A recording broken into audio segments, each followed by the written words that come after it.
어머니, 그냥 두시면 안 됩니다. 저 추위에 밤을 새우면. 알어. 알고 있어. 근데 준영아, 저 아이 이름도 모르고. 어디서 온 것도 모르는데 어떻게 그냥 데려오냐.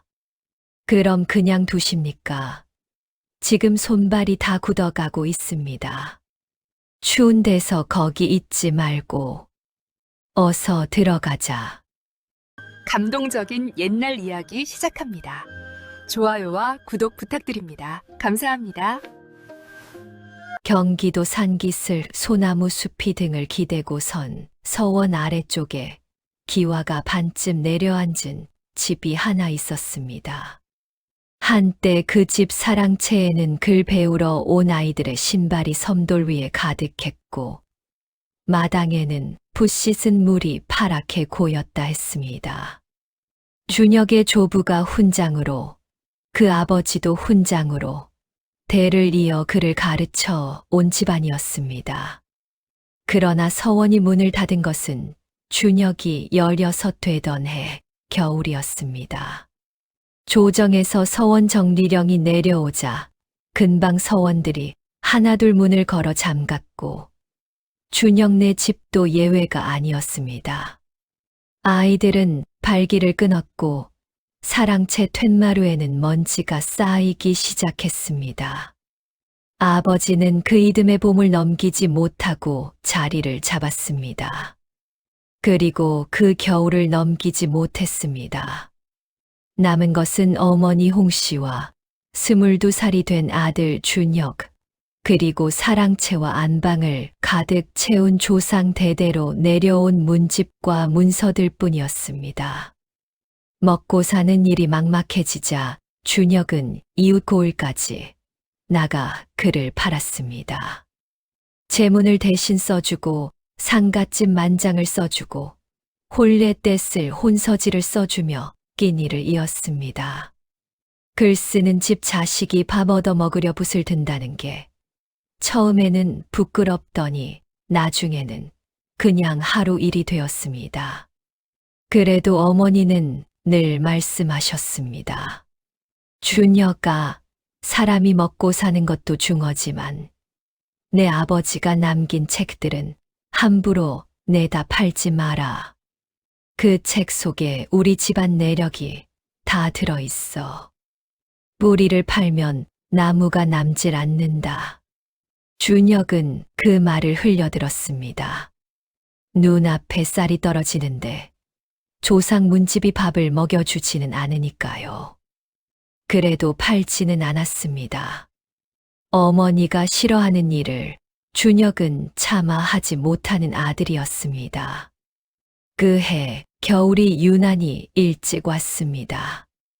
음력 10월도 채 되기 전에 산자락에 눈이 쌓이기 시작했고 우물이 살얼음을 이기 시작했습니다. 밤사이 바람이 사나워 처마 끝 풍경이 밤새 울었습니다. 이상한 일은 그 무렵부터 시작되었습니다. 닷새쯤 지났을까요? 새벽 어스름에 어머니 홍씨가 우물에 물 기르러 나갔다가 멈칫했습니다. 우물 곁 돌부리에 누군가 쪼그려 앉아 있었습니다. 누구냐? 대답이 없었습니다. 가까이 가보니 여인이었습니다. 나이는 20 안팎쯤 홑겹 무명 저고리에 치마 한 장을 걸친 채 두 손을 무릎 사이에 끼고 고개를 떨구고 있었습니다. 손등과 발목이 붉다 못해 보랏빛으로 변해 있었습니다. 어머니가 손을 뻗어 어깨를 흔들었습니다. 아가, 정신 차려봐. 여인이 눈꺼풀을 간신히 들어 올렸습니다.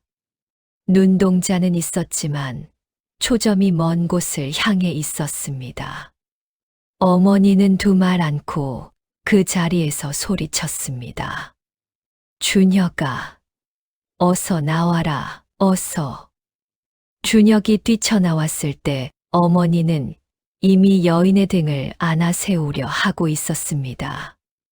여인의 몸은 굳어 있었고 입술은 말라 갈라져 있었습니다. 어머니, 어디서? 설명은 나중에.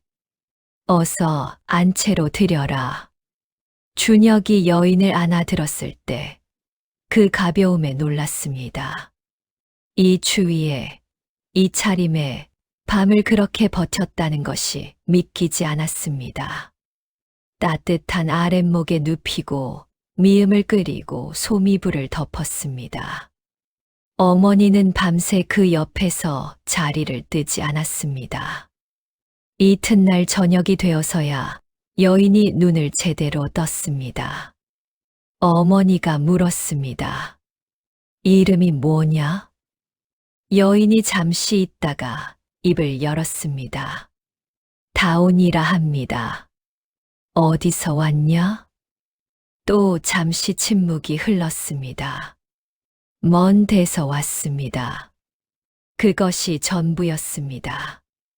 어디서, 왜, 어떻게 여기까지 왔는지 다온은 더 이상 말하지 않았습니다. 어머니도 더 이상 묻지 않았습니다.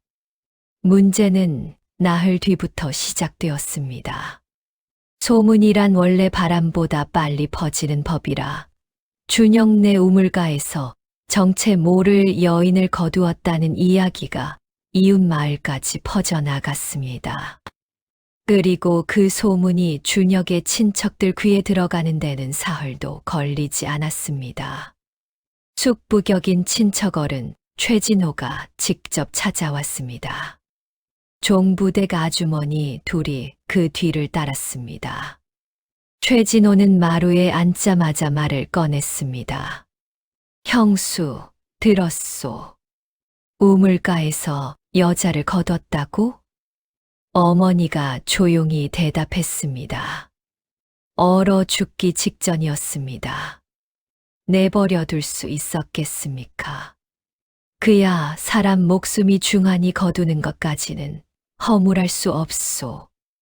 근데 이제 나았으면 돌려보내야 하지 않겠소. 어디 가문 집딸인지, 어미 아비는 누구인지, 왜 여기까지 흘러왔는지 아무것도 모르는 여자를 무턱대고 품고 있으면 나중에 무슨 화가 될지 모르는 일 아니오. 더구나 준혁이 나이가 22이요.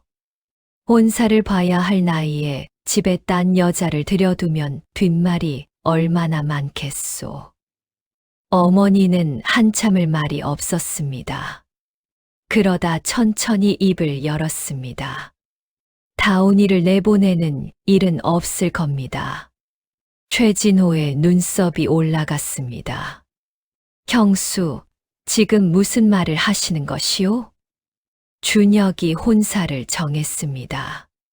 그 말이 집안에 퍼지는데 하루가 걸렸고 친척들 사이에 퍼지는데 이틀이 걸렸습니다. 준혁이 출신도 모르는 여자를 아내로 맡겠다고 한다. 집안이 발칵 뒤집혔습니다. 집안 꼴이 이게 뭐냐, 아무 데서 흘러온 것을 며느리로 들인다니. 그 여자가 뭘 했기에 도대체. 준혁이가 홀린 것이다. 최진호는 다시 찾아와 준혁 앞에서 목소리를 높였습니다. 준혁아, 나는 내 아비 대신 하는 말이야. 가문이 있고 채통이 있지. 어떻게 이런 일이 있을 수 있냐. 어미 아비도 모르는 여자를 들여서 족보에 올린다고. 그런 법이 어디 있어. 준혁은 조용히 앉아 있다가 처음으로 고개를 들어 최진호를 바라보았습니다. 숙부어른, 제가 말씀드리겠습니다. 뭘 말해. 저는 다온이를 아내로 맡겠습니다. 출신이 어떻건, 가문이 어떻건 저는 그 사람이 어떤 사람인지 보고 결정했습니다. 이것은 제 뜻입니다. 바꾸지 않을 것입니다. 집안에서 준혁이 제 뜻을 굽히지 않은 것은 그날이 처음이었습니다. 어머니는 그 모습을 보며 소리 없이 눈물을 닦았습니다. 친척들은 굳은 얼굴로 돌아갔습니다. 그리고 그 해 섣달, 눈이 소복이 쌓인 날, 다오는 준혁의 아내가 되었습니다. 혼인을 치른 뒤 다오는 집안을 조금씩 바꾸기 시작했습니다. 처음에는 아무도 눈치채지 못했습니다. 그냥 부지런한 아낙인가 보다 했습니다. 그런데 어느 날 보면 먼지 쌓인 사랑채가 정돈되어 있었고, 어느 날 보면 한쪽 구석에 버려진 한지들이 쌓여 있었습니다. 다오는 그 한지들을 모아 솥에 물을 끓이고 당나무 껍질을 삶아 섞어 새 종이를 떴습니다. 온종일 걸리는 일이었습니다. 손이 붓도록 반복했습니다. 그렇게 뜬 종이를 이웃 마을 책방에 가져가 팔면 조금이지만 돈이 생겼습니다. 준혁이 어느 저녁 그 모습을 지켜보다가 물었습니다. 어떻게 종이를 뜰 줄 알았소? 다온이 잠깐 손을 멈추었다가 대답했습니다. 어릴 때 배웠습니다. 어디서요? 기억이 잘 나지 않습니다. 준혁은 더 묻지 않았습니다. 다온이 말을 아끼는 것을 알았고, 그 아낌이 거짓이나 거만함에서 오는 것이 아니라는 것도 알았습니다. 다온이 종이를 팔아 번 돈으로 끼니를 잇던 그 무렵, 그녀는 사랑채 깊숙이 쌓인 문서들에 손을 대기 시작했습니다. 수십 년 된 문집들이었습니다. 표지가 떨어진 것, 벌레 먹은 것, 불에 그을려 가장자리가 검게 탄 것, 장마철 물이 차고 쥐가 갈가 어떤 것은 글자가 반도 남아있지 않았습니다. 다오는 그것들을 하나하나 펼쳐 들고 살폈습니다. 어머니 홍씨가 그 모습을 보다가 말했습니다. 다오나, 그것들은 어려운 한문으로 된 것들이야. 그냥 먼지나 털어두어라. 네, 어머니. 다오는 고개를 끄덕이며 그러나 손은 멈추지 않았습니다. 한 장 한 장 조심스럽게 넘겼습니다. 그냥 먼지를 터는 것 같기도 했습니다. 순서를 정리하는 것 같기도 했습니다. 어머니는 흘끗 보다가 그냥 뒀습니다. 그렇게 한 달쯤 지났을까요? 다온이 정리한 문서들이 조금씩 쓸모를 드러내기 시작했습니다. 준혁의 집안 조부가 쓴 문집 가운데 다른 선비들과 주고받은 서찰 묶음이 있었습니다. 그 안에는 옛 과거 시험 답안지 형식으로 쓰인 예문들이 담겨 있었는데, 다오는 그것을 체계적으로 묶어 필사본 형태로 만들어냈습니다. 준혁이 그것을 들고 한양 서책방에 가져갔더니 상인이 눈을 크게 떴습니다. 이게 어디서 났소? 과거 준비하는 선비들한테 팔면 꽤 값이 나오겠는데. 그 한 권이 쌀 3말 값이었습니다. 어머니가 눈물을 글썽였습니다. 다오나, 내가 다 했구나. 다오는 고개를 저었습니다. 조상 어른들이 남겨두신 것입니다. 저는 그냥 찾아낸 것뿐입니다. 그 말이 어머니에게는 살갑게 들렸지만 어딘가 묘하게 걸렸습니다. 그냥 찾아냈다고 하기에는 문서를 다루는 그녀의 손이 너무 익숙했으니까요. 그 소문 역시 퍼졌습니다. 이번에는 방향이 달랐습니다. 준혁네 여자가 집안 문서를 팔아치운다더라. 조상 문집이 돈이 된다니까 족보고 문서고 다 내다 팔 것 아니겠어. 출신도 모르는 여자가 남의 집 문서를 뒤지고 있다니. 도대체 무엇을 노리는 것이야. 친척들 사이에서 말이 다시 일기 시작했습니다. 최진호는 이번에는 직접 찾아오지 않고 종부댁 아주머니를 본의 어머니에게 귀띔했습니다. 다온이가 문서 건드리는 것, 준혁 도련님이 잘 살피셔야 한다고요. 재산을 노리는 것이 아니라면 뭐겠어요. 어머니는 그 말을 듣고 아무 대답도 하지 않았습니다. 그날 저녁 어머니는 혼자 다온이 앉아 문서를 정리하는 방 앞에 서 있었습니다. 문틈 사이로 보이는 다온의 등이 조용했습니다. 촛불 아래서 한 장 한 장 문서를 살피는 그 모습이 타 많은 사람의 모습과는 달라도 너무 달랐습니다. 어머니는 결국 문을 열지 않고 돌아섰습니다. 그러던 어느 날 밤이었습니다. 준혁이 사랑채에서 글을 쓰다가 이상한 소리를 들었습니다. 다온의 방에서 뭔가 조심스럽게 넘기는 소리. 그리고 잠깐의 침묵. 그리고 다시 넘기는 소리. 문을 열어보니 다온이 촛불 하나를 바닥에 내려놓고 낡은 문서 한 장을 들고 있었습니다. 그런데 이상한 것이 그 문서를 뒤집어서 보고 있었습니다. 거꾸로. 다온 씨. 다온이 고개를 들었습니다. 손에 쥔 문서는 불에 그을려 가장자리가 검고 가운데 글자도 절반이 지워진 채였습니다. 무엇을 보고 있소? 다온이 잠깐 말을 고르다가 대답했습니다. 글씨가 이상합니다. 이상하다니? 보통 문서들은 위에서 아래로, 오른쪽에서 왼쪽으로 씁니다. 근데 이 문서는 획이 반대로 흐릅니다. 거꾸로 썼습니다. 준혁이 가까이 다가가 그 문서를 들여다보았습니다.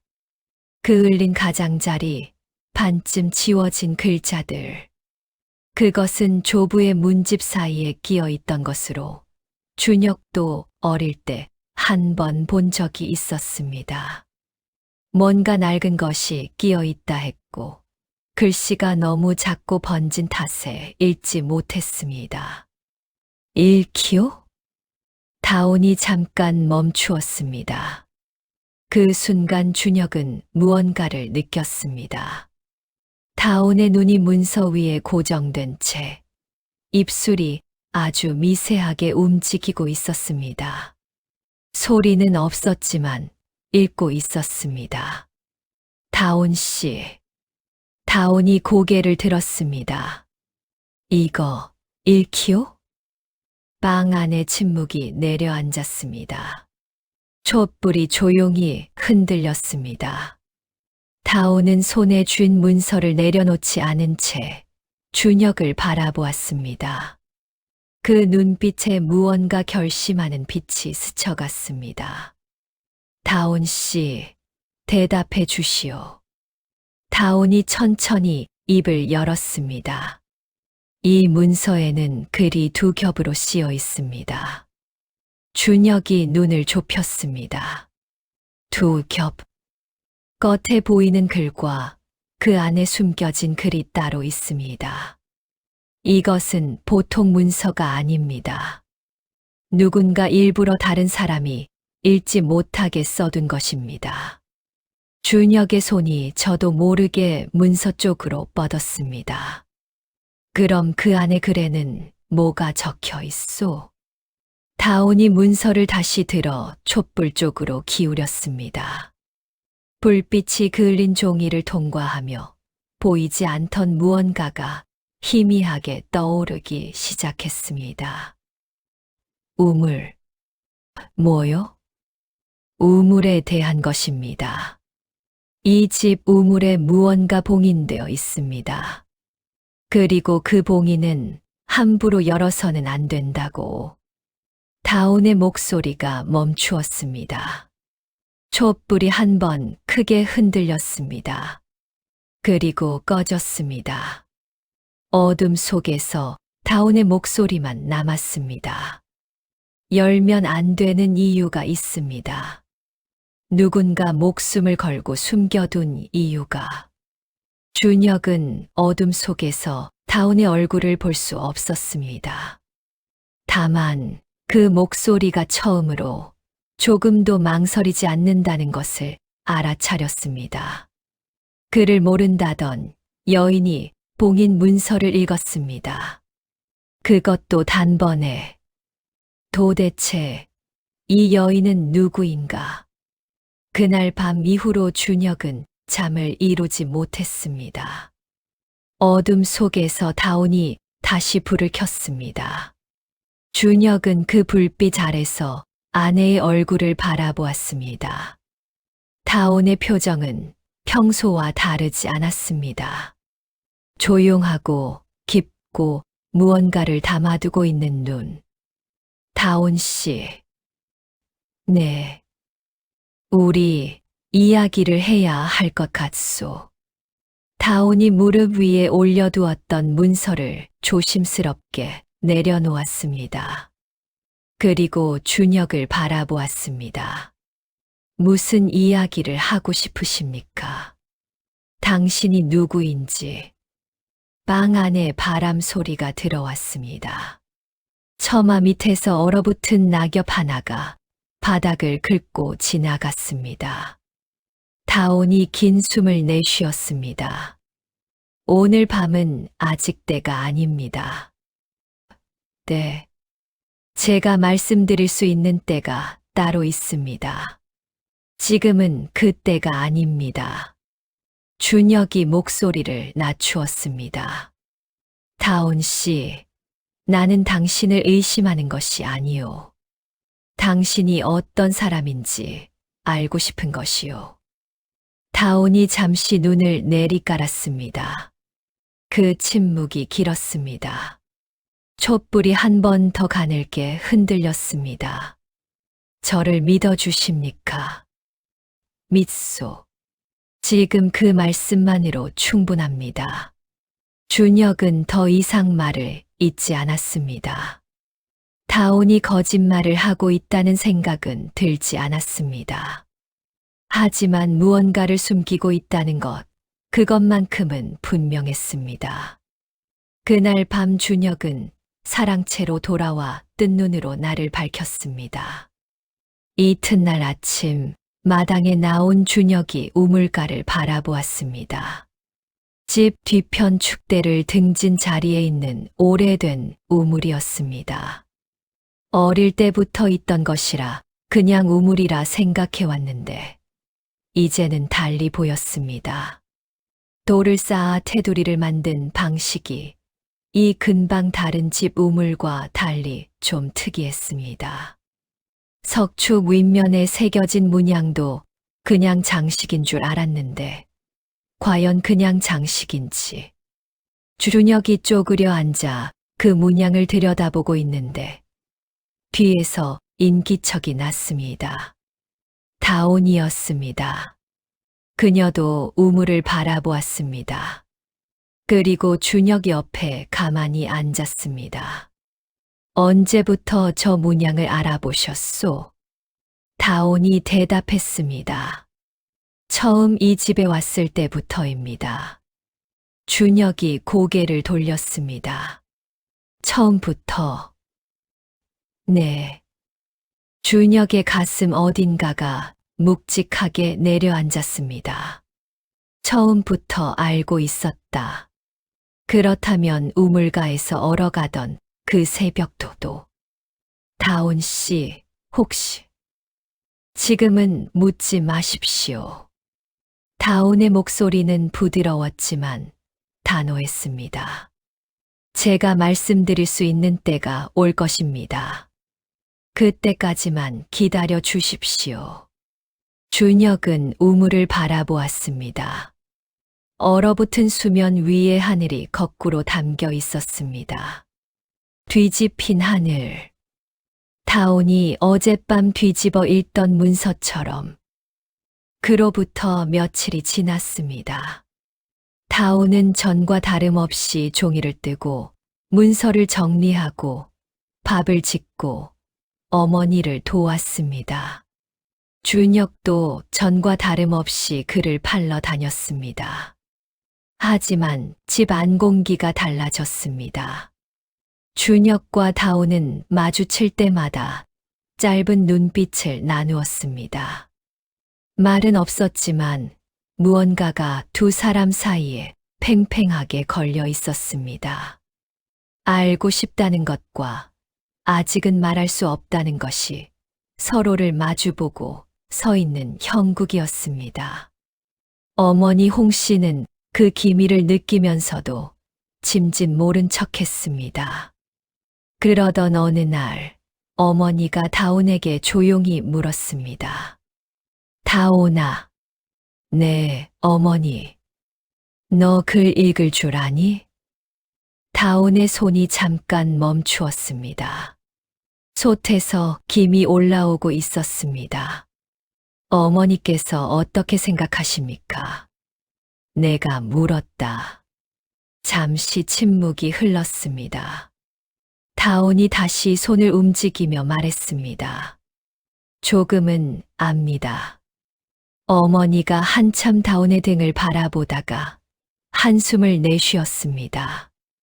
조금이라는 말이 어느 정도인지는 모르겠지만 나는 뭐 묻지 않겠다. 다만, 네, 내가 이 집에 해를 끼치려는 사람이 아니라는 것은 안다. 그것만으로 충분하다. 다온이 고개를 돌려 어머니를 바라보았습니다. 그 눈에 무언가 차오르는 것이 보였습니다. 눈물인지 안도인지 혹은 그 둘이 한꺼번에인지. 감사합니다, 어머니. 그날 밤 준혁이 우물 곁을 지키며 앉아 있는데 마을 쪽에서 발소리가 들려왔습니다. 하나가 아니었습니다. 여럿이었습니다. 그리고 손에 들린 것이 삽이었습니다. 최진호의 목소리가 어둠 속에서 낮게 깔렸습니다. 준혁아, 비켜라. 숙부어른, 비키라고 했다. 이 우물에 뭐가 있는지 어르신은 알고 계십니까? 잠시 침묵. 비키지 않으면 내 아내가 관아해서 어떻게 될지 모른다. 준혁의 손이 우물 테두리를 더 꽉 쥐었습니다. 다온이 말했습니다. 반드시 돌아오겠다고. 그리고 아무도 이 우물을 건드리지 못하게 하라고. 이 두 가지 말 사이에서 준혁은 어둠 속에 서 있었습니다. 횃불이 3개였습니다. 그 불빛 아래 삽을 든 사람이 둘, 최진호가 그 가운데 서 있었습니다. 삽을 든 사람들은 준혁이 모르는 얼굴이었습니다. 마을 사람도 아니고 친척도 아닌 어디서 불러 모은 것인지 알 수 없는 사람들이었습니다. 준혁은 우물 앞에 서서 물었습니다. 숙부어른, 이 사람들은 누구입니까? 그건 내가 알 필요 없어. 저는 알아야겠습니다. 한밤중에 남의 집 우물을 파러 온 사람들인데. 최진호의 눈빛이 날카로워졌습니다. 준혁아, 나는 지금 내 집안을 위해 이러는 거야. 저 우물 안에 뭐가 있는지 알면 너도 어미도 더 이상 이렇게 쪼들리며 살지 않아도 된다고. 우물 안에 뭐가 있다고 생각하십니까? 금이지, 금. 옛날 어른들이 난리통에 숨겨둔 것들이 있어. 우리 집안 어른들도, 우리 집안 어른들이 금을 숨겨뒀다는 것을 어르신은 어떻게 아십니까? 침묵. 최진호의 입이 잠깐 닫혔다 열렸습니다. 소문이 있었어. 오래전부터. 어디서 들으셨습니까? 그 소문을. 그건 어르신. 준혁이 한 발 앞으로 나섰습니다. 소문이 아닙니다. 어르신은 알고 계신 것이 있습니다. 그것이 뭔지 저한테 먼저 말씀해 주셔야 합니다. 횃불이 바람에 흔들렸습니다. 최진호의 얼굴의 그림자가 지고 또 걷혔습니다. 그 얼굴에서 준혁은 처음으로 미안함이 아닌 무언가 다른 것을 보았습니다. 두려움이었습니다. 최진호가 두려워하고 있었습니다. 무엇을? 비켜라, 준혁아. 비키지 않겠습니다. 내 아내가 다온이는 관아에서 제 몫을 할 것입니다. 준혁이 똑바로 말했습니다. 그리고 저는 여기서 제 몫을 하겠습니다. 최진호가 손짓을 했습니다. 삽을 든 사람 하나가 앞으로 나섰습니다. 준혁은 움직이지 않았습니다. 상대가 자신보다 크고 힘도 셀 것이 분명했습니다. 그래도 발을 뗄 수가 없었습니다. 다온의 목소리가 귀에 남아 있었습니다. 아무도 이 우물을 건드리지 못하게 하라고. 그때였습니다. 어르신, 어머니 홍 씨의 목소리였습니다. 어머니가 안채 문지방에 서 있었습니다. 언제부터 나와 있었는지 두 손을 모으고 조용히 최진호를 바라보고 있었습니다. 한밤중에 이 무슨 행패입니까? 형수, 이건 행패가 아니라 형수 소리 마십시오. 어머니의 목소리가 낮고 또렷했습니다. 어르신은 이 집 사람이 아닙니다. 우리 남편이 살아생전에도 어르신은 친척이기 전에 먼저 어르신 자신의 이익을 생각하는 분이셨습니다. 저는 그것을 압니다. 최진호의 얼굴이 굳었습니다. 그리고 다온이가 관아에 끌려간 것도 어르신이 꾸민 일이라는 것도 압니다. 형수, 그건 억울한 소리요. 억울하시면 날이 밝은 뒤 오십시오. 한밤중에 삽 들고 남의 집 마당에 들어오는 것은 어떤 명분으로도 정당하지 않습니다. 어머니가 한 발 마당으로 내려섰습니다. 지금 당장 나가십시오. 그렇지 않으면 제가 이웃을 부르겠습니다. 최진호는 한참을 서 있었습니다. 횃불이 또 흔들렸습니다. 삽을 든 사람들이 최진호 눈치를 살폈습니다. 결국 최진호가 뒤로 물러섰습니다. 오늘은 가겠소. 하지만 이 일이 여기서 끝나는 것은 아니오. 알고 있습니다. 다온이가 관아에서 어떻게 되는지 두고 봅시다. 두고 보겠습니다. 최진호가 돌아섰습니다. 사람들이 그 뒤를 따랐습니다. 대문이 닫혔습니다. 발소리가 멀어졌습니다. 마당에 정적이 내려앉았습니다. 준혁이 긴 숨을 내쉬었습니다. 무릎이 조금 떨리는 것을 느꼈습니다. 두려워서가 아니라 버티느라 너무 오래 굳어 있었던 것이었습니다. 어머니가 아들 곁으로 걸어왔습니다. 그리고 아무 말 없이 준혁의 등을 한번 두드렸습니다. 들어가 쉬어라. 어머니, 저는 밤새 여기 서 있을 것이냐. 준혁이 고개를 저었습니다. 우물 곁에 있어야 합니다. 저 사람들이 다시 올지 모릅니다. 어머니가 한숨을 쉬었습니다. 그리고 안으로 들어가더니 소미불 하나를 들고 나왔습니다. 그러면 이것이라도 두르고 있어라. 다온이가 돌아왔을 때 내가 얼어 쓰러져 있으면 되겠냐. 준혁이 이불을 받았습니다. 그리고 우물 곁 축대에 등을 기대고 앉았습니다. 밤이 깊었습니다. 별이 많았습니다. 멀리서 개 짖는 소리가 한 번 들렸다가 그쳤습니다. 준혁은 책 속에서 외운 문양의 순서를 머릿속에서 되짚었습니다.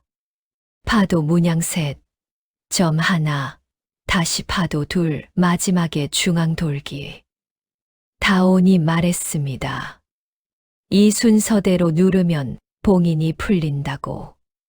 주륜혁은 손을 뻗어 차가운 석축 위의 문양을 천천히 손끝으로 짚었습니다. 아직은 누르지 않았습니다. 다온이 돌아올 때까지는. 다온이 돌아온 것은 이틀 뒤 오후였습니다. 혼자였습니다. 관복 입은 사람이 따라오지 않았습니다. 대문을 열고 들어서는 다온을 보고 준혁이 마당에서 달려갔습니다. 다온 씨, 괜찮소? 어디 다친 데는? 괜찮습니다. 다온의 목소리는 조용했습니다. 얼굴의 피로가 역력했지만 눈빛은 흔들리지 않았습니다. 관아에서 뭐라 했소? 혐의가 없다 했습니다. 준혁이 눈을 크게 떴습니다. 어떻게? 제가 정리한 문서들의 원본이 모두 사랑채에 그대로 있었습니다. 빼돌린 것이 없다는 것이 확인되었습니다. 그리고 다온이 잠깐 말을 멈추었습니다. 제가 관아에서 문서를 한 가지 제출했습니다. 무슨 문서요? 전에 읽었던 그을린 문서 거기 적힌 암기호 일부를 풀어 정리한 것입니다. 관아 문서 담당 아전이 그것을 보더니 눈이 달라졌습니다. 어디서 이것을 얻었냐고 했습니다. 뭐라 답했소? 집안 문서를 정리하다 찾았다고 했습니다. 거짓말이 아닙니다. 준혁이 잠시 다온을 바라보았습니다. 그게 풀리지 않는 것이오. 당신은 어떻게 그 기호를 읽을 줄 알았소? 다온이 준혁을 마주보았습니다. 그리고 이번에는 시선을 피하지 않았습니다. 이제 말씀드릴 때가 된 것 같습니다. 어머니도 불렀습니다. 셋이 안방에 둘러앉았습니다. 다온이 두 손을 무릎 위에 올려놓고 천천히 입을 열었습니다. 저는 기록관 집안 출신입니다. 준혁과 어머니가 동시에 다온을 바라보았습니다. 기록관이라 함은 나라의 문서와 기록을 관리하는 관직입니다. 예전에는 대대로 그 일을 맡는 집안이 따로 있었습니다. 저희 집안이 그러했습니다. 어머니가 조용히 물었습니다. 지금은? 다온의 눈이 잠깐 흔들렸습니다. 멸문했습니다. 제가 13살이던 해에 방 안에 침묵이 흘렀습니다. 밖에서 바람이 지나갔습니다. 아버지와 오라버니가 문서 하나를 지키려다 화를 입었습니다. 어머니는 그 전해에 이미 돌아가셨고 저만 남았습니다. 저는 집안의 기록 있는 법과 암기호 푸는 법을 어릴 때부터 아버지에게 배웠습니다. 그것이 전부였습니다. 준혁이 천천히 물었습니다. 그 문서가 우리 집안과 관련이 있소? 예. 다온이 고개를 끄덕였습니다. 저희 아버지가 지키려 했던 문서가 바로 이 집안 조상어른과 관련된 것이었습니다. 그것이 어디에 봉인되어 있는지 아버지는 돌아가시기 전에 저한테만 말씀해 주셨습니다. 어머니가 손을 꼭 쥐었습니다. 그래서 우물가로 온 것이냐? 예, 어머니. 다온이 고개를 숙였습니다. 처음부터 이 집을 찾아온 것이었습니다. 우물가에 앉아 있던 것도 이 집에 들어올 방법이 그것뿐이라 생각했습니다. 추위에 거의 정신을 잃은 것은 사실이었지만 어머니가 긴 숨을 내쉬었습니다. 2년이 넘었구나. 그 사이에 한 번도 말하지 않고 죄송합니다. 죄송은 어머니가 눈을 감았다가 떴습니다. 내가 이 집에 와서 한 일들을 내가 모를 줄 알았더냐. 종이 뜨고 문서 정리하고 밥 짓고 그것이 다 꾸밈이었다고 생각하지 않는다. 다만 어머니의 목소리가 낮아졌습니다. 그 문서가 뭔지, 왜 그것을 찾아야 하는지 이제는 말해다오. 다온이 고개를 들었습니다. 준혁 어르신 조부 그분이 젊었을 때 일입니다. 당시 영모 사건이 하나 있었습니다. 그 사건에 연루된 가문들이 여럿 있었는데 이 집안 조상어른은 그 사건에 가담하지 않으셨습니다. 준혁이 눈을 좁혔습니다. 가담하지 않으셨다고요? 예. 오히려 반대였습니다. 다른 가문 하나를 감싸려고 그 가문 대신 영모 연루자 명단에 이름을 올리셨습니다. 방 안이 조용해졌습니다. 스스로 누명을 쓰셨다는 것이요? 그렇습니다. 그 가문이 어떤 가문인지, 왜 감싸려 하셨는지는 저도 모릅니다. 다만 그 결과로 이 집안이 몰락했고 서원이 문을 닫고 벼슬길이 막히고 가난이 대를 이었습니다. 어머니의 눈에 눈물이 고였습니다. 그럼 우물 안에 있는 것이 그 누명을 벗길 수 있는 진본 교지와 기록 문서입니다. 영모 사건 당시 실제 관련자들의 이름과 이 집안 조상어른이 누명을 쓴 경위가 적힌 공식 문서입니다. 저희 아버지가 목숨을 걸고 지키려 했던 것이 바로 그것입니다. 준혁이 손을 천천히 무릎 위에 올려놓았습니다. 그것을 꺼내면 집안 명예가 회복될 수 있소? 될 수 있습니다. 다만 다온이 잠깐 멈추었습니다. 그 문서에는 당시 영모를 실제로 주도한 가문의 이름도 적혀 있습니다. 그 가문의 후손들이 지금 어디에 있는지 저도 모릅니다.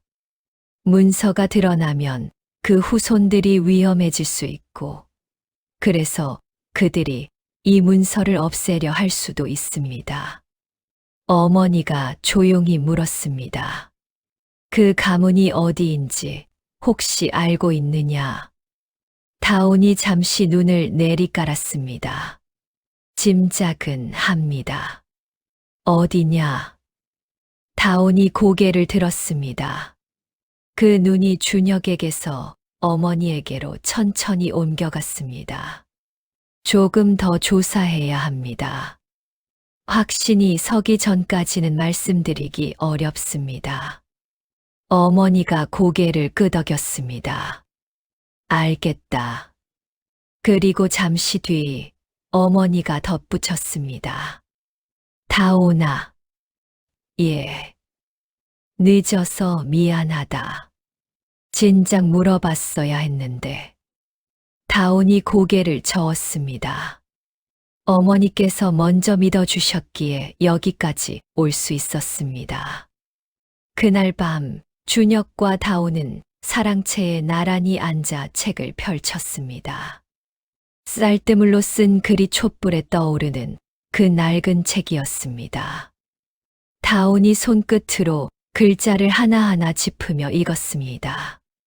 준혁은 그 곁에서 종이에 받아 적었습니다.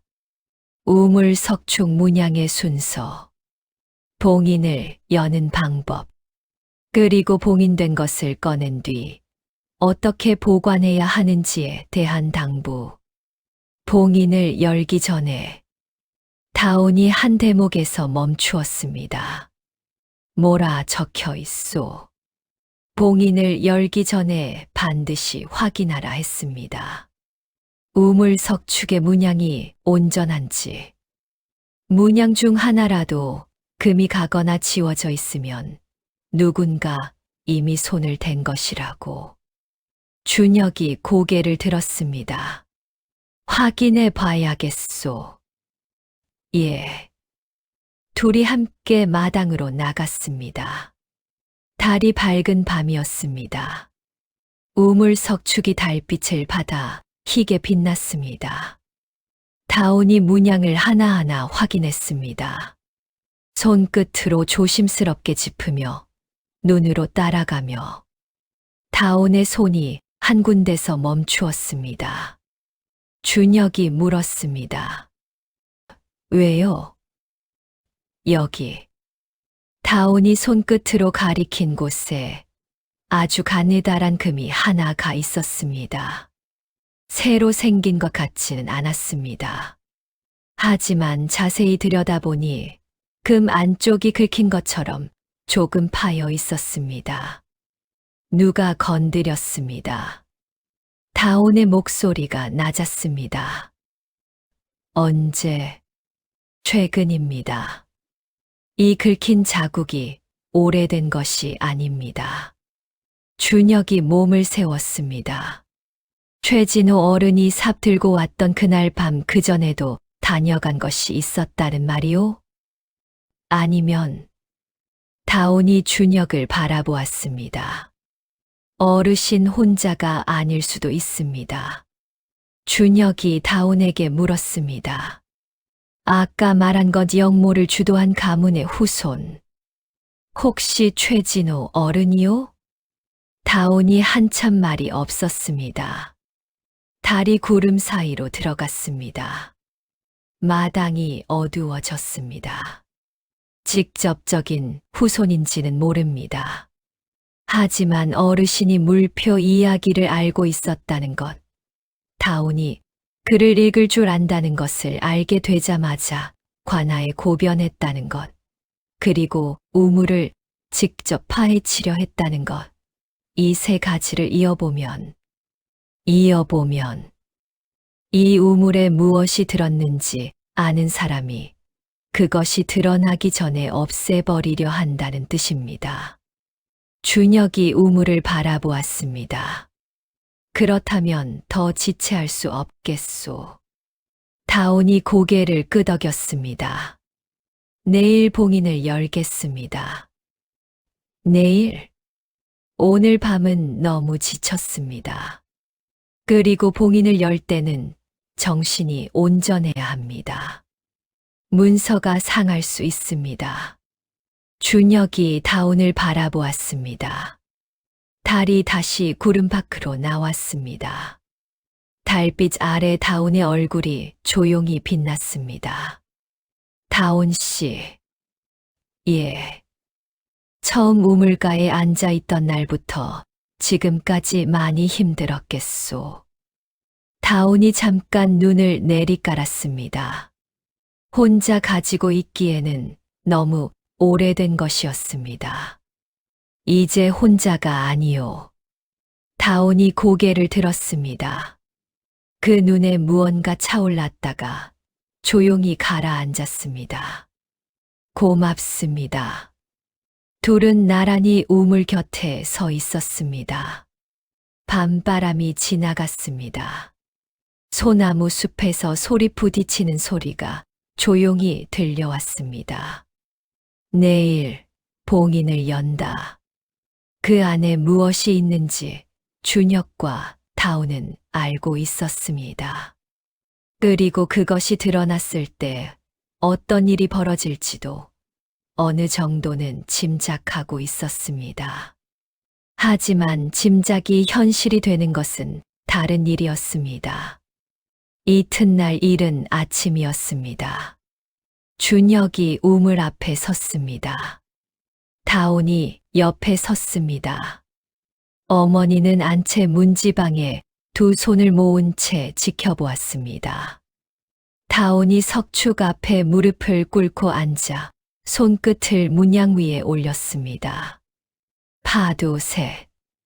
손끝이 파도 모양 문양 셋을 차례로 눌렀습니다. 돌이 조금 들어가는 것이 느껴졌습니다. 점 하나. 가운데 작은 돌기 하나를 눌렀습니다. 파도 둘.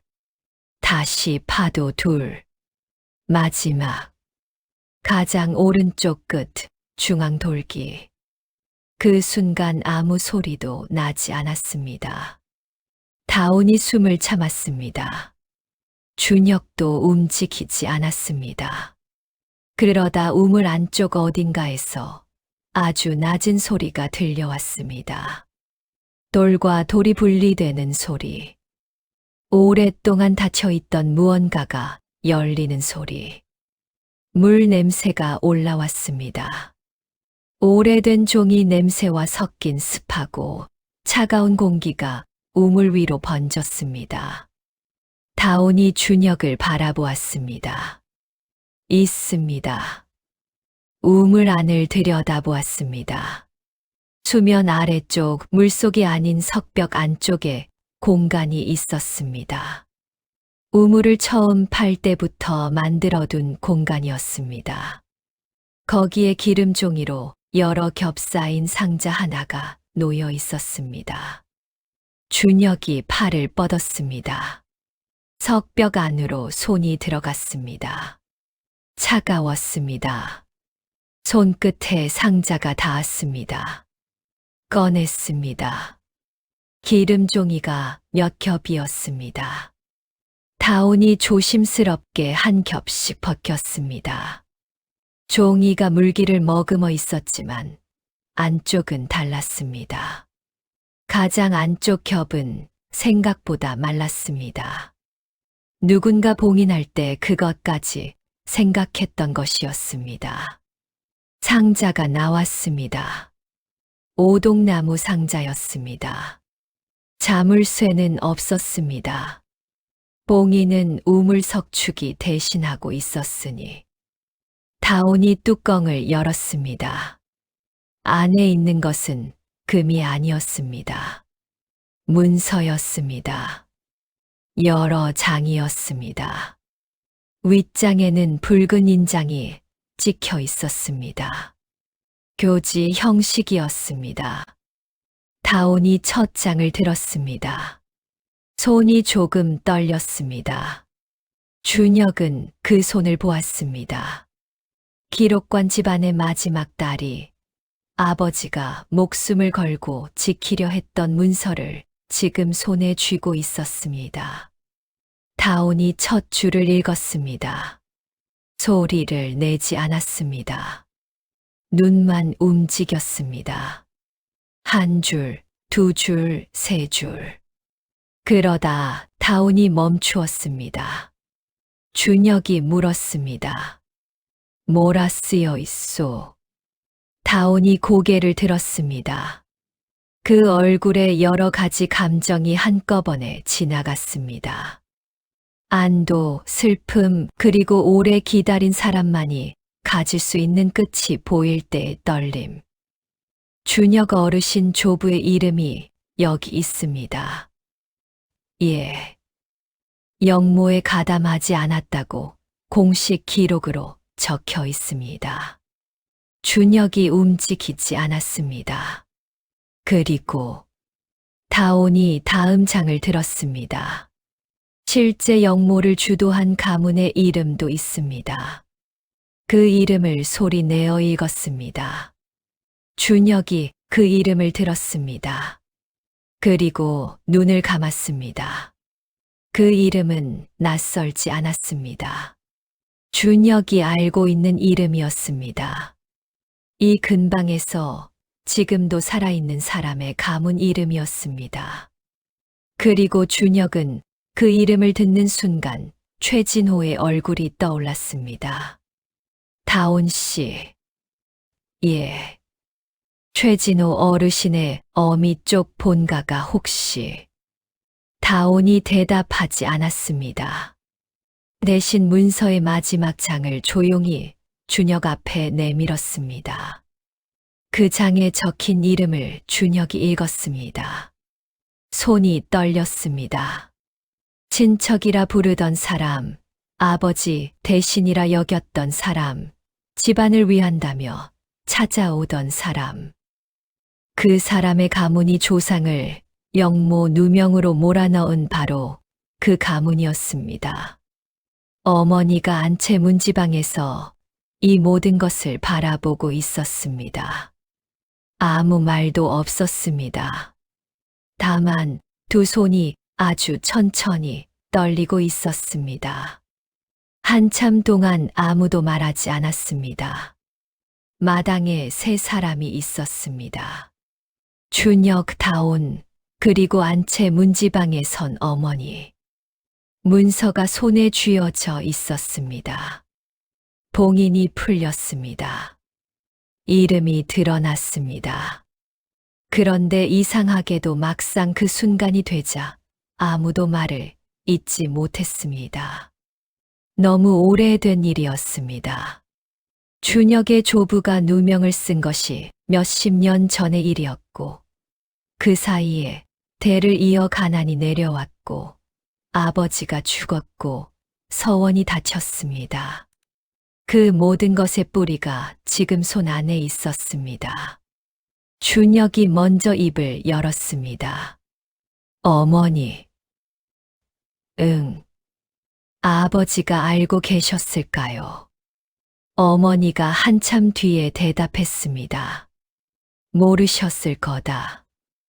알았다면 그 양반 성격에 가만히 있지 않으셨을 테니까.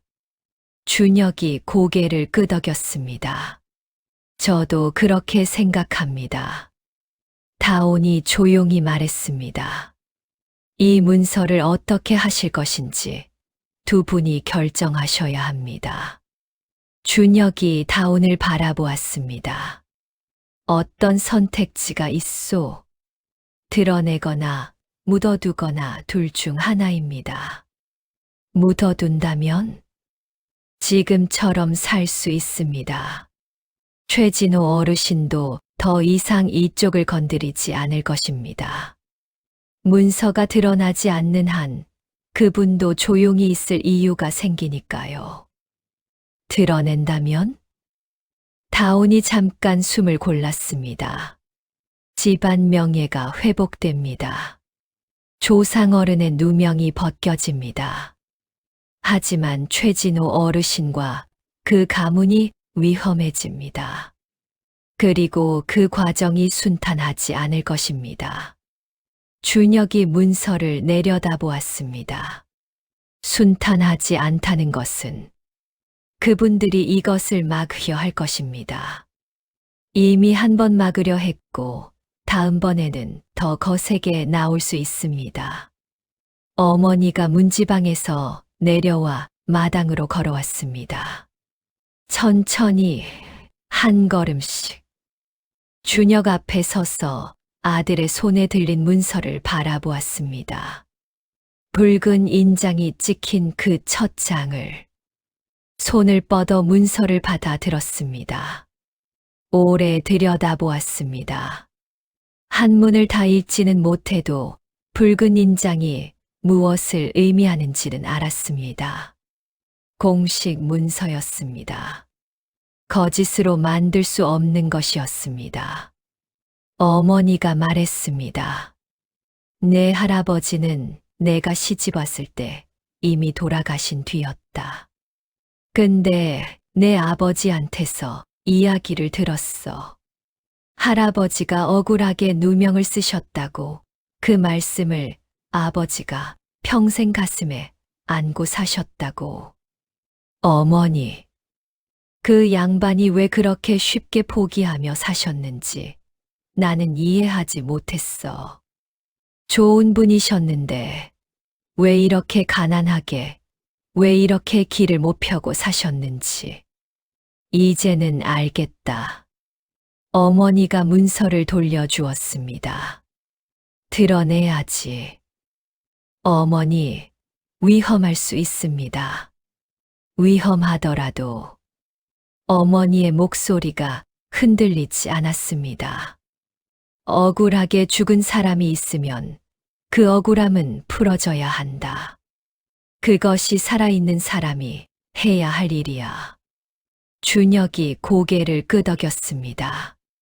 알겠습니다. 그날 오후 준혁은 혼자 마을을 걸었습니다.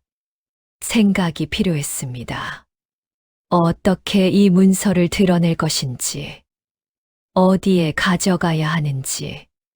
최진호가 이미 관아에 줄이 닿아 있다면 같은 관아에 가져가는 것은 위험했습니다. 관아 위에는 가명이 있었습니다. 가명 위에는 한양이 있었습니다. 한양에 가야 할 수도 있었습니다. 준혁이 서원터 앞을 지났습니다. 문이 닫히고 잡초가 무성해진 서원 마당이 담장 너머로 보였습니다. 어릴 때 그 마당에서 뛰어놀았습니다. 아버지가 아이들을 가르치는 소리를 들으며 낮잠을 잤습니다.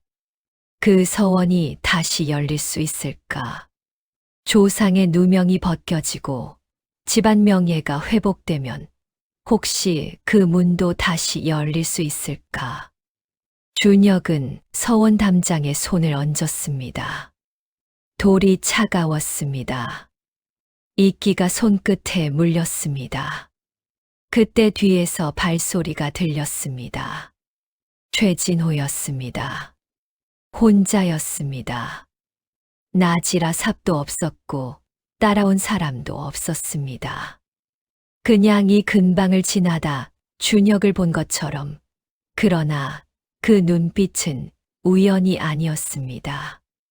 준혁아, 어르신, 우물에서 뭔가 나왔다는 소문이 돌더구나. 준혁이 손을 담장에서 거두었습니다. 소문이 빠르십니다. 마을이 좁다.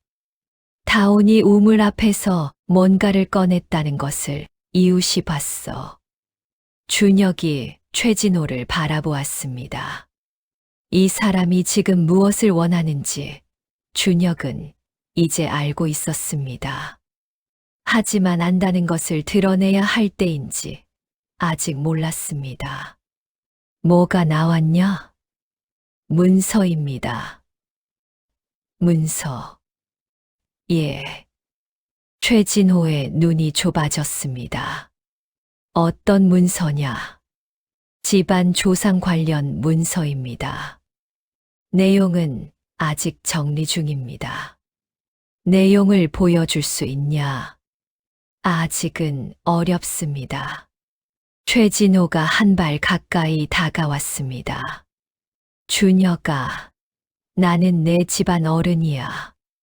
그 문서가 집안에 관계된 것이면 내가 같이 봐야 하지 않겠냐. 어르신, 준혁이 물러서지 않았습니다. 어르신은 그 문서에 뭐가 있는지 알고 계십니까? 그게 무슨 말이야? 우물에 문서가 봉인되어 있다는 것, 그리고 그 문서가 드러나면 위험해지는 가문이 있다는 것, 어르신은 이미 알고 계셨습니다. 그렇지 않으면 밤중에 삽을 들고 오실 이유가 없습니다.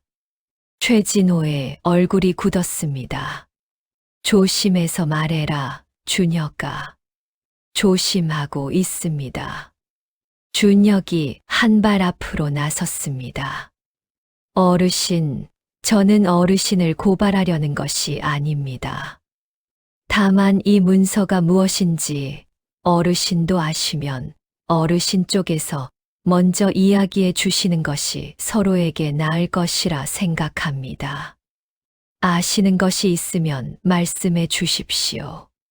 최진호는 오래 준혁을 바라보았습니다. 그러다 서원 담장 쪽으로 걸어가 등을 기댔습니다. 한숨을 길게 내쉬었습니다. 그 한숨 속에 무언가가 섞여 있었습니다. 오래 억눌러 온 것이 조금 새어나오는 것 같은 그런 숨이었습니다. 내 할아버지 이야기를 들은 것은 나도 어릴 때야.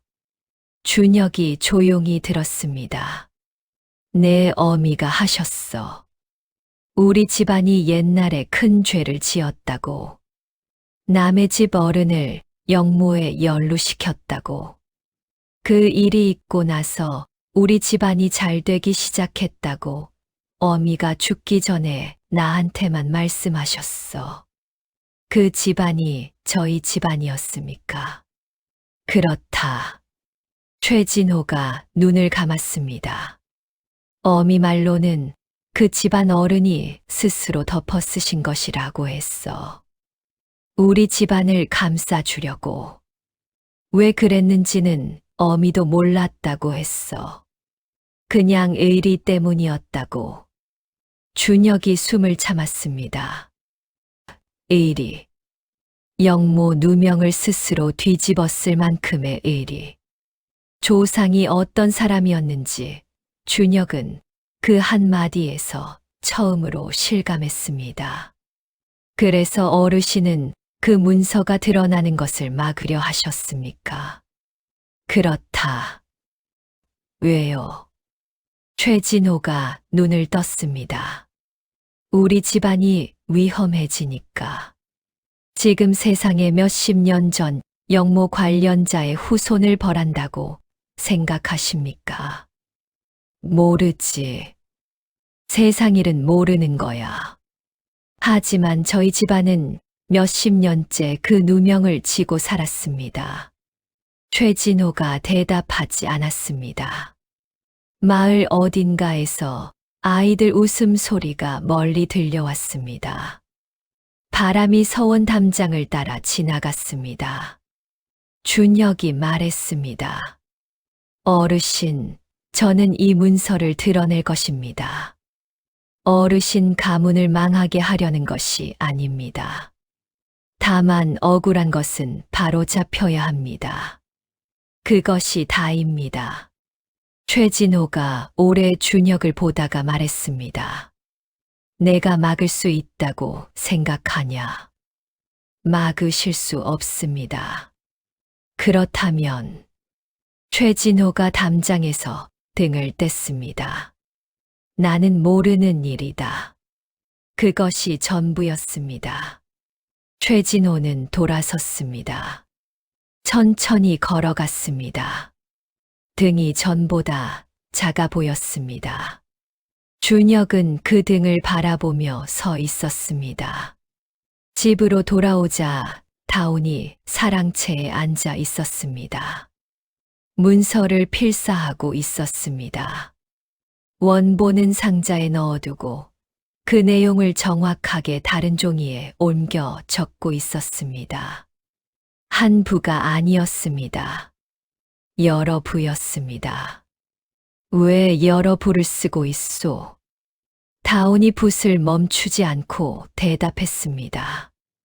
원본이 하나뿐이면 위험합니다. 없애버리면 그만이 되니까요. 여러 곳에 나누어 보관해야 합니다. 준혁이 다운 곁에 앉았습니다. 한양에 가야 할 것 같소. 저도 그렇게 생각했습니다. 같이 가겠소. 다운이 붓을 잠깐 멈추었습니다. 저는 여기 있겠습니다. 왜요? 한양에 가시는 동안 이 집을 지켜야 합니다. 원본이 여기 있는 동안은 누군가 있어야 합니다. 준혁이 다운을 바라보았습니다. 혼자 있어도 괜찮겠소. 어머니가 계십니다. 최진호 어른이 또 올 수 있소. 오더라도. 다운이 붓을 내려놓고 준혁을 바라보았습니다. 이제는 숨길 것이 없습니다. 문서가 이미 열렸으니 어르신이 오신다 해도 없앨 것이 없습니다. 준혁이 천천히 고개를 끄덕였습니다. 알겠소. 내가 한양에 다녀오겠소. 준혁이 길을 나선 것은 이틀 뒤였습니다. 새벽에 집을 나섰습니다. 보따리 하나에 필사본 한 부와 원본을 함께 넣었습니다. 나머지 필사본은 다온이 나누어 보관했습니다. 한 분은 어머니에게, 한 분은 다온이 따로 숨겨두었습니다. 대문 앞에서 다온이 준혁의 보따리 끈을 다시 한번 단단히 묶어 주었습니다. 조심하십시오. 걱정 말고 있으시오. 늦어지면 연통이라도 해주십시오. 그러겠소. 준혁이 몸을 돌리려는데 다온이 준혁의 소매를 잡았습니다. 아주 잠깐이었습니다. 그리고 바로 놓았습니다. 빨리 오십시오. 준혁이 고개를 돌려 다온을 바라보았습니다. 새벽빛이 다온의 얼굴 위에 내려앉았습니다. 2해 넘게 같은 집에 살았지만 준혁은 그 순간 처음으로 다온이 무서워하고 있다는 것을 알았습니다. 아무것도 티 내지 않으려는 사람이 딱 한마디에 티를 낸 것이었습니다. 빨리 오십시오. 다온 씨. 예. 이게 끝나면 당신 이야기를 다 들을 것이오. 기록관 집안 이야기, 아버지 이야기, 어릴 때 이야기. 전부. 다온이 아무 말도 하지 않았습니다. 다만 고개를 한번 끄덕였습니다. 준혁이 돌아섰습니다. 발소리가 멀어졌습니다. 소나무 숲을 지나 산길을 내려가는 뒷모습이 새벽 어스름 속으로 사라졌습니다. 다온은 대문 앞에서 그 뒷모습이 완전히 보이지 않을 때까지 서 있었습니다. 준혁이 떠난 뒤 사흘이 지났습니다. 집 안은 조용했습니다. 다온은 평소처럼 종이를 뜨고 밥을 짓고 어머니를 도왔습니다. 최진호는 오지 않았습니다. 마을 사람들이 간혹 지나다 기웃거렸지만 문을 두드리지는 않았습니다. 그런데 나흘째 되던 날 오후였습니다. 낯선 사람이 대문 앞에 왔습니다. 다온이 마당에서 마주쳤습니다. 남자였습니다. 나이는 40 안팎. 차림새는 평범했지만 눈빛이 달랐습니다. 아무 데서나 볼 수 있는 눈이 아니었습니다. 이 댁이 준혁 씨 댁 맞습니까? 그렇습니다만 지금 바깥 어른은 자리를 비우셨습니다. 알고 있습니다. 남자가 조용히 말했습니다. 저는 준혁 씨를 찾아온 것이 아닙니다. 다온 씨를 찾아왔습니다. 다온이 멈추었습니다. 저를요? 예. 남자가 한 발 가까이 다가왔습니다. 기록관 집안 아가씨가 여기 계신다는 말을 들었습니다. 오래 찾았습니다. 다온의 손이 옷자락을 쥐었습니다. 겉으로는 티가 나지 않았지만 가슴이 빠르게 뛰었습니다. 누구십니까? 저도 비슷한 처지입니다. 집안이 문서 하나 때문에 화를 입었습니다. 그 문서를 찾으러 다녔습니다. 어떤 문서입니까?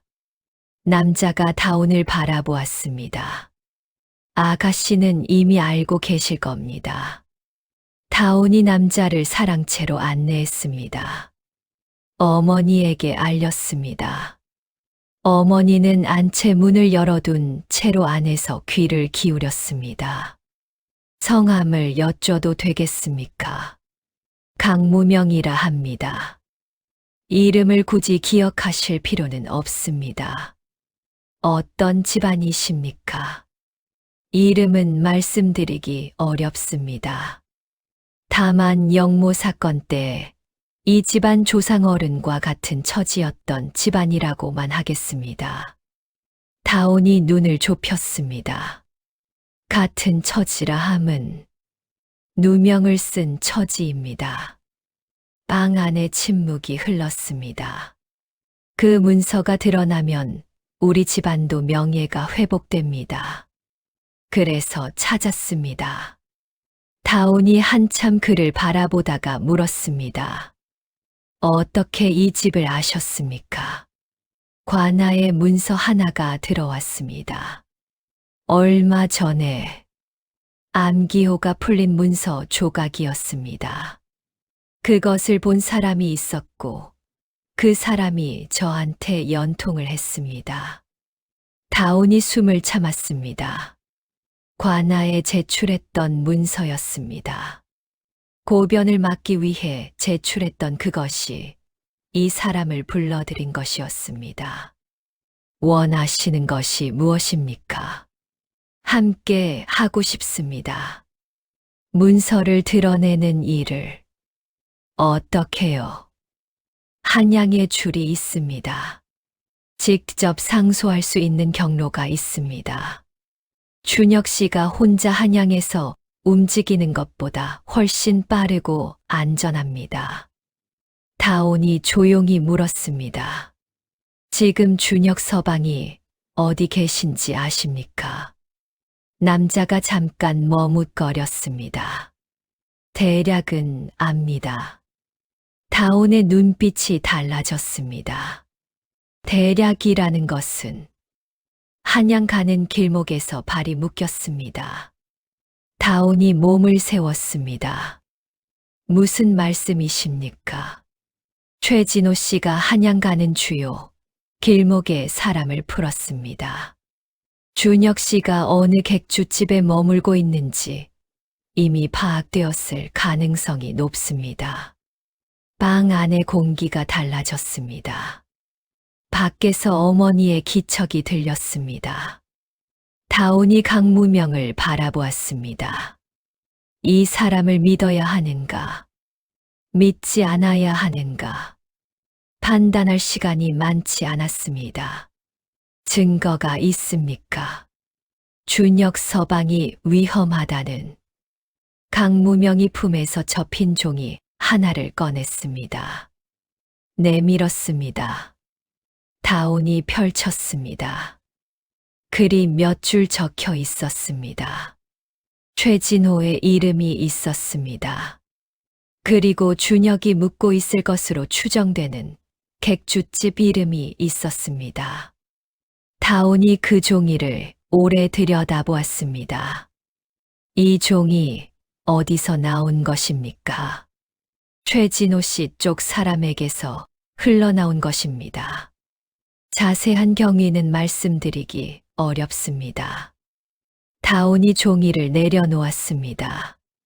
그리고 일어났습니다. 어머니가 안채에서 나왔습니다. 두 사람이 눈빛을 나누었습니다. 다온아, 어머니, 가려는 것이냐? 다온이 대답하지 않았습니다. 대신 강무명을 바라보았습니다. 같이 움직이자 하셨습니까? 그렇습니다. 언제 출발하실 수 있습니까? 지금 당장도 됩니다. 다온이 어머니를 바라보았습니다. 어머니, 필사본은 어머니가 가지고 계십시오. 원본은 제가 가져가겠습니다. 이 집을 비울 수 없으시면 가거라. 어머니가 말했습니다. 준혁이가 걱정된다. 내가 가야 한다면 가거라. 다온이 고개를 숙였습니다. 그리고 안으로 들어갔습니다. 오동나무 상자를 꺼냈습니다. 보자기에 단단히 쌌습니다. 그리고 한 가지를 더 챙겼습니다. 아버지가 남긴 것이었습니다. 기록관 집안에서 대대로 쓰던 방식으로 만든 작고 납작한 인장 하나. 그것을 손에 쥐었습니다. 차가웠습니다. 오래된 쇠 냄새가 났습니다. 아버지, 이제 거의 다 왔습니다. 다온이 마당으로 나왔습니다. 강무명이 기다리고 있었습니다. 대문 밖으로 해가 기울어 있었습니다. 저녁이 오고 있었습니다.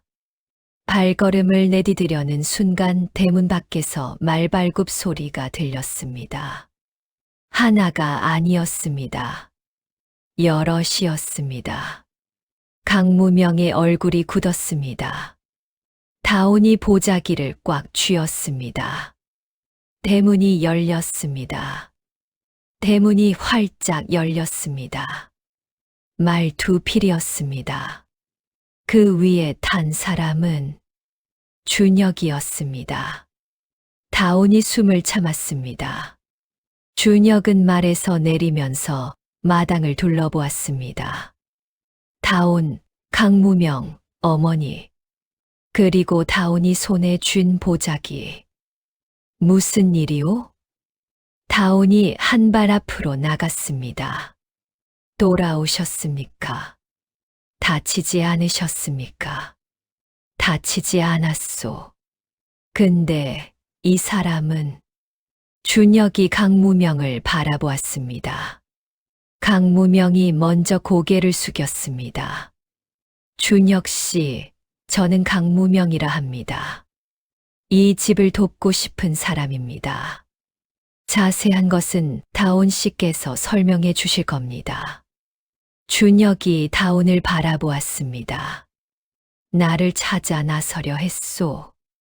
다온이 잠깐 멈추었다가 솔직하게 대답했습니다. 예. 길목에 사람이 풀렸다는 말을 들었소. 그렇습니다. 준혁이 말고삐를 잡아 매면서 말했습니다. 나도 알고 있었소. 그래서 돌아온 것이오. 사랑채에 넷이 모였습니다. 어머니도 들어왔습니다. 준혁이 먼저 말했습니다. 한양 가는 길에 수상한 사람들이 따라붙는 것을 느꼈소. 처음에는 그냥 지나쳤는데 객주집에서 하룻밤을 묵고 나오니 그 사람들이 또 있었습니다. 우연이 아니었습니다. 그래서요? 길을 바꿨소. 그리고 한양으로 가는 대신 먼저 돌아왔소.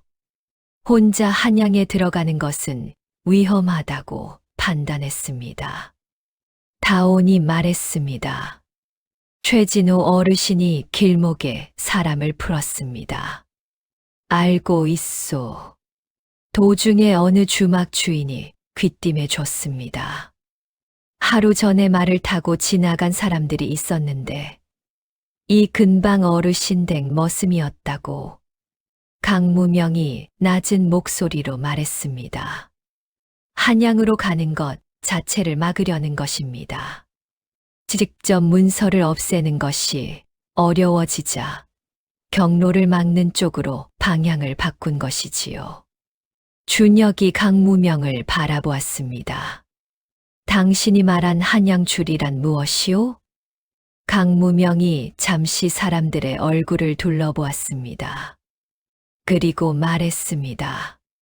사헌부에 아는 사람이 있습니다. 직접 상소를 올리는 것보다 사헌부를 통하면 문서의 신빙성을 먼저 확인하는 절차를 밟을 수 있습니다. 그쪽이 더 안전합니다. 사헌부에 어떻게 줄이 닿습니까? 저희 집안도 오래된 사연이 있습니다. 그 사연을 아는 사람이 거기 있습니다. 준혁이 팔짱을 끼었습니다. 믿을 수 있소. 믿으시기 어려운 것은 압니다. 하지만 강무명이 품에서 무언가를 꺼냈습니다. 작고 납작한 인장이었습니다. 다온이 그것을 보는 순간 숨이 멎었습니다. 같은 것이었습니다. 모양이 새긴 문양이 다온이 안채에서 챙겨온 그것과 똑같았습니다. 이것은 기록관 집안에서 쓰던 것입니다. 저희 집안과 기록관 집안은 대대로 같은 문서를 관리했습니다. 같은 인장을 나누어 가졌습니다. 다온이 자신의 인장을 꺼냈습니다. 두 인장이 나란히 놓였습니다. 똑같았습니다. 강무명이 다온을 바라보았습니다. 아버님이 남기신 것이군요. 다온이 고개를 끄덕였습니다. 목이 메었습니다. 아버님은 훌륭한 분이셨습니다. 저도 그 이야기를 들었습니다. 그날 밤 내내 넷이 머리를 맞대었습니다. 한양으로 가는 길을 어떻게 낼 것인가? 문서를 어떻게 전달할 것인가? 최진호가 다시 움직일 경우 어떻게 막을 것인가? 강무명이 경로를 제안했습니다. 큰 길을 피해 산길로 들어가는 것이었습니다. 하루가 더 걸리지만 사람 눈을 피할 수 있었습니다. 문서는 누가 가져갑니까? 다온이 말했습니다. 제가 가겠습니다. 준혁이 고개를 저었습니다. 내가 가겠소. 준혁 서방은 이미 한 번 발각됐습니다. 얼굴이 알려졌을 수 있습니다. 다온 씨도 이 근방에서는 얼굴이 알려져 있소. 강무명이 두 사람을 번갈아 보다가 말했습니다. 둘 다 가시지요. 저도 함께 가겠습니다. 셋이 함께 움직이면 한 명이 문서를 들고 나머지 둘이 앞뒤를 막을 수 있습니다. 준혁이 다온을 바라보았습니다. 다온이 고개를 끄덕였습니다. 그렇게 하겠습니다. 어머니가 조용히 말했습니다. 필사본은 내가 가지고 있는다. 만약 원본이 도중에 어떻게 되더라도 필사본이 남아있으면 된다. 다온이 어머니를 바라보았습니다.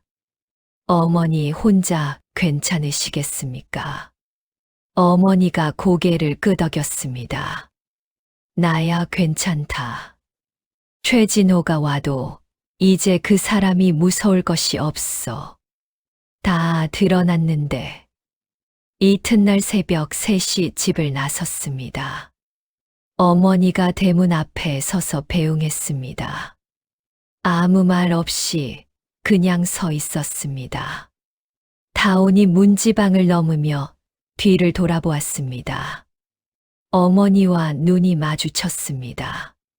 어머니가 고개를 한 번 끄덕였습니다. 다온도 고개를 끄덕였습니다. 대문이 닫혔습니다. 산길은 가팔랐습니다. 새벽 공기가 차고 서늘했습니다. 소나무 숲을 지나고 능선을 넘고 이름 없는 고개를 2개 넘었습니다. 땅이 얼어 발밑이 딱딱했습니다. 숨이 하얗게 피어올랐습니다. 준혁이 걸으면서 다온에게 물었습니다. 무겁지 않소? 다온이 보자기를 고쳐주며 말했습니다. 무겁지 않습니다. 오래 들고 다닌 것이라 그렇소. 다온이 잠깐 준혁을 바라보았습니다. 그렇습니다. 이제 조금만 더 들고 있으면 돼요. 예. 준혁이 다온 곁으로 바짝 붙어 걸었습니다. 길이 좁아 어쩔 수 없는 것이기도 했지만 어쩔 수 없는 것만은 아니기도 했습니다. 한양까지 이틀이 걸렸습니다. 강무명의 인도로 작은 길들을 이어 움직였습니다. 사람 눈에 띄지 않으려 주막도 피하고 큰 마을도 돌아갔습니다. 밤에는 산 중턱 빈 원두막에서 눈을 붙였습니다. 차가웠지만 불을 피울 수 없었습니다. 둘째 날 저녁 한양 초입이 보였습니다. 강무명이 멈추어 섰습니다. 여기서 저는 먼저 들어가겠습니다. 사헌부 사람에게 연통을 넣고 만날 자리를 잡아두겠습니다. 두 분은 제가 알려드린 객주집에서 기다려 주십시오. 준혁이 고개를 끄덕였습니다. 얼마나 걸리겠소? 내일 오전 안으로 연락이 올 것입니다. 강무명이 먼저 길을 내려갔습니다. 어둠 속으로 사라졌습니다. 준혁과 다온은 나란히 한양 불빛을 바라보았습니다. 다온 씨, 예. 무섭소. 다온이 잠깐 생각했습니다. 무서운 것과 두려운 것이 다른 것 같습니다. 어떻게 다르오? 무서운 것은 모를 때 느끼는 것입니다. 두려운 것은 알면서도 가야 할 때 느끼는 것이고요. 준혁이 다온을 바라보았습니다. 지금은 두렵습니다. 나도 그렇소. 두 사람이 나란히 앞을 바라보았습니다. 한양의 불빛이 멀리서 깜박였습니다. 다음 날 오전 강무명에게서 연락이 왔습니다. 사헌부 쪽 사람이 만나겠다 했습니다. 장소는 한양성 안작은 서채방이었습니다. 사람이 많이 다니지 않는 골목 아니었습니다. 준혁과 다온이 그곳에 도착하자 강무명이 이미 와 있었습니다. 그리고 그 옆에 중년 남자가 앉아 있었습니다. 관복은 아니었지만 등이 곧고 눈빛이 날카로웠습니다. 문서를 가져오셨습니까? 다온이 보자기를 내려놓고 오동나무 상자를 꺼냈습니다. 남자가 상자를 열었습니다. 문서를 꺼내 들었습니다. 붉은 인장이 찍힌 첫 장을 보는 순간 남자의 눈빛이 달라졌습니다. 한 장, 두 장, 세 장. 천천히 넘겼습니다. 아무도 말하지 않았습니다. 서책방 안이 고요했습니다. 바깥에서 사람 지나가는 소리가 들렸다 사라졌습니다. 남자가 마지막 장을 내려놓았습니다. 그리고 오래 앉아 있었습니다. 진본이 맞습니다. 준혁이 숨을 내쉬었습니다. 이것이 드러나면 어떻게 됩니까? 절차가 필요합니다.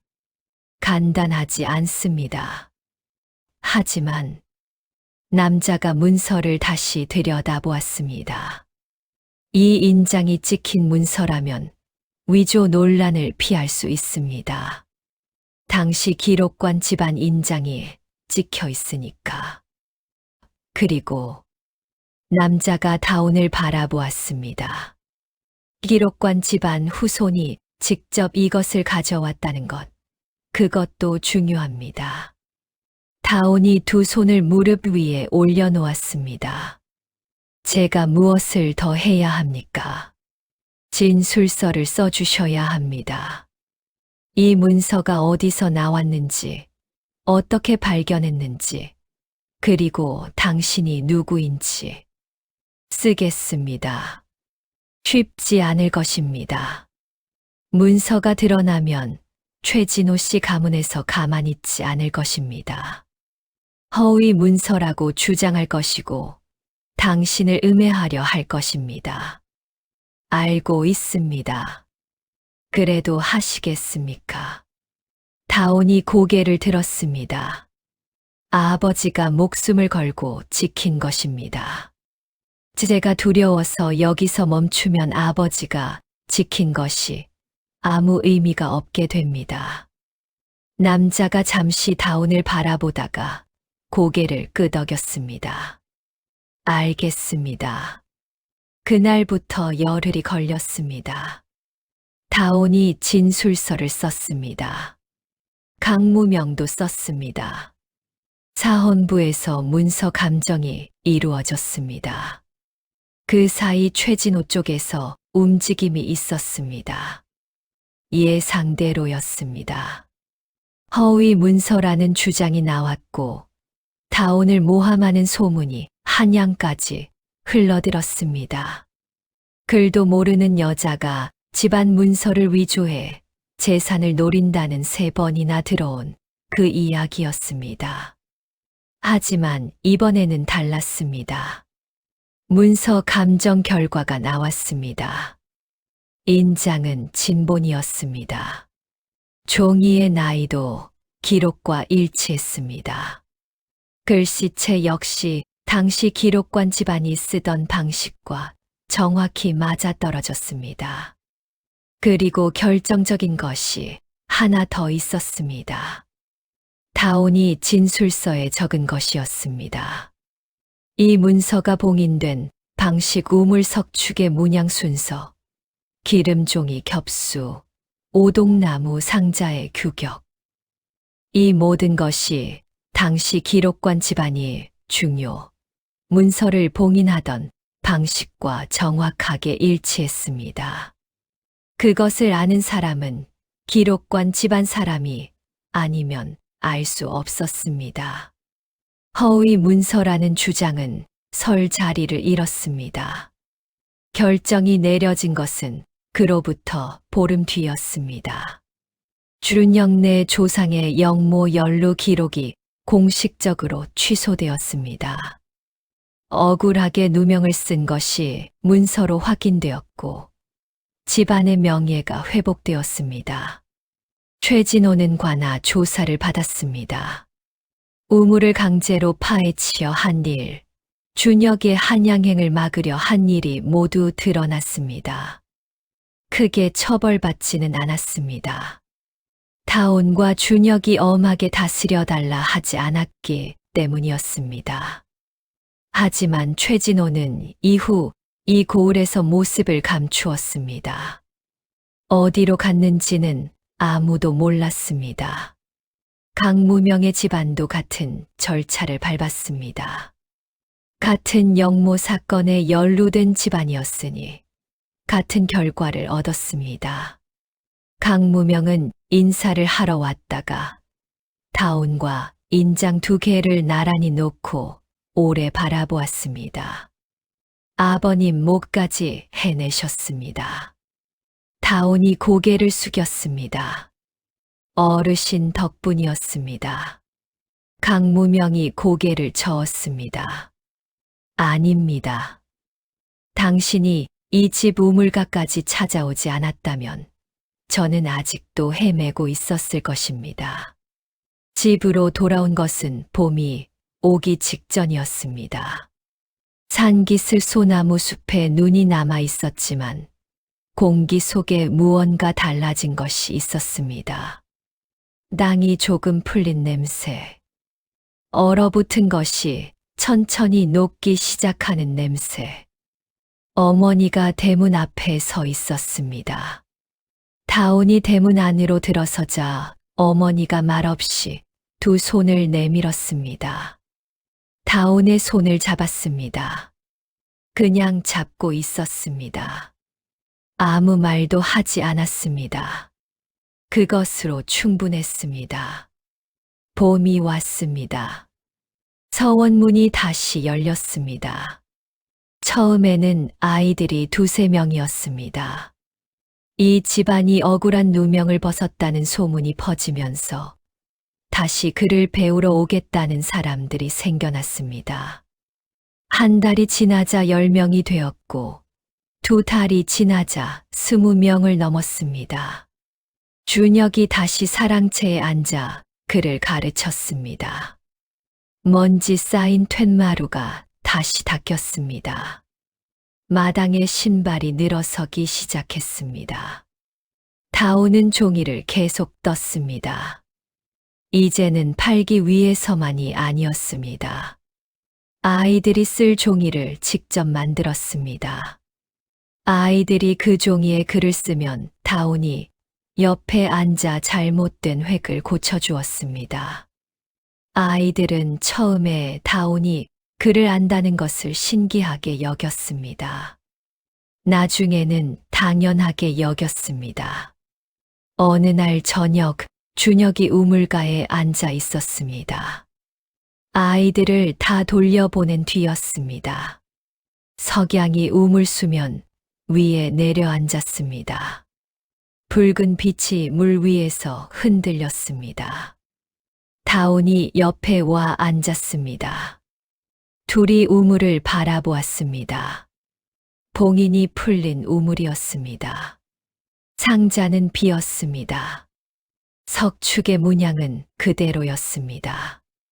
다온 씨, 예, 이야기를 들어도 되겠소. 어떤 이야기요? 처음 한 말이요. 이게 끝나면 당신 이야기를 다 듣겠다고.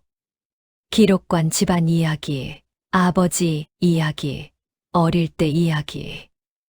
다온이 우물을 바라보다가 준혁을 돌아보았습니다. 길 것입니다. 긴 것 좋아하오.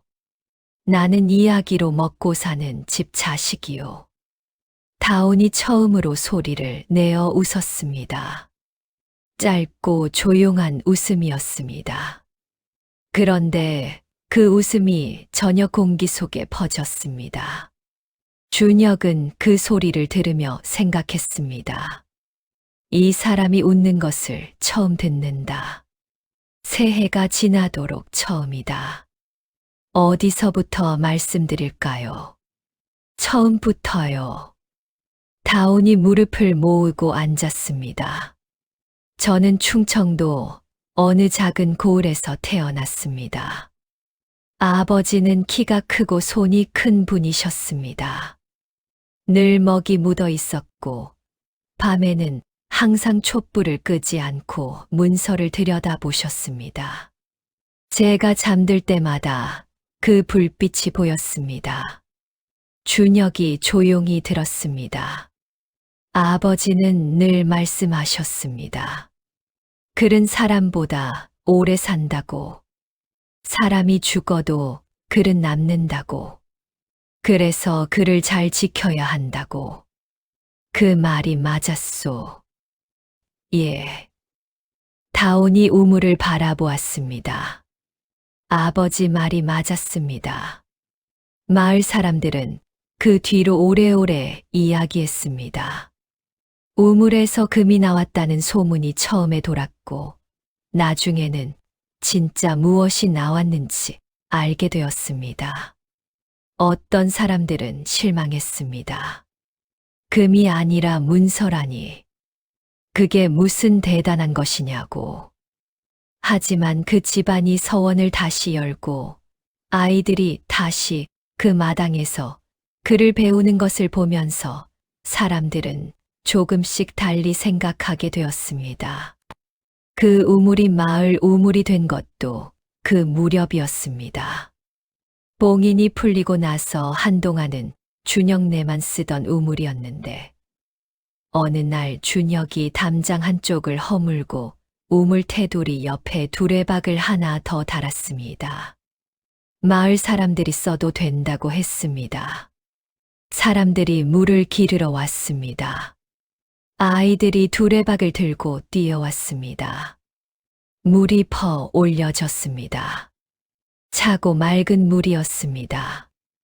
오래 봉인되어 있었는데 물은 그대로였습니다. 다온은 그 집에서 늙었습니다. 아이들을 가르쳤고 종이를 떴고 집안 문서를 정리했습니다. 기록관 집안에서 내려온 방식으로 글을 읽고 쓰고 지켰습니다. 준혁의 어머니가 돌아가실 때 다온의 손을 꼭 잡고 말씀하셨습니다. 내가 우물가에 앉아 있던 날, 내가 데려온 게 아니라 내가 와준 것이구나. 다온이 고개를 끄덕였습니다. 그렇습니다, 어머니. 그래도 됐다. 잘 왔다. 어머니가 웃었습니다.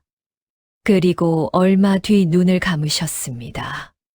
준혁은 나중에 이 모든 이야기를 글로 썼습니다. 다온의 아버지가 했던 방식으로 쌀뜨물이 아닌 먹으로 후대가 쉽게 읽을 수 있게.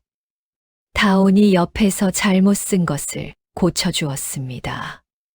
준혁이 글을 쓰다가 막히면 다온에게 물었고, 다온이 기억하는 것을 하나하나 말해 주었습니다. 그렇게 만들어진 것이 한 권의 책이었습니다. 제목은 따로 붙이지 않았습니다. 표지에 그냥 이렇게만 썼습니다. 우물가에서 찾은 것들에 대하여. 그 책은 서원 선반에 꽂혔습니다. 아이들이 자라서 어른이 되고, 그 어른들이 또 아이를 낳고, 그 아이들이 또 글을 배우러 오면 서원 선반에 그 책이 있었습니다. 아무도 꺼내 읽으라 하지 않았습니다. 하지만 어느 날 누군가 꺼내 읽으면 다온의 이야기가 다시 살아났습니다. 기록관 집안 마지막 딸이 한겨울 새벽 우물가에 앉아있던 날부터 봉인이 풀리던 날까지. 글은 사람보다 오래 산다고 아버지가 말했습니다. 그 말이 맞았습니다. 사람들은 우물에서 금덩이가 나오길 바랐습니다. 하지만 끝내 한 집안을 살린 것은 사라지지 않은 글 한 줄이었습니다. 그리고 그 글을 읽을 줄 알았던 한겨울 우물가의 여인이었습니다. 끝까지 시청해 주셔서 감사합니다.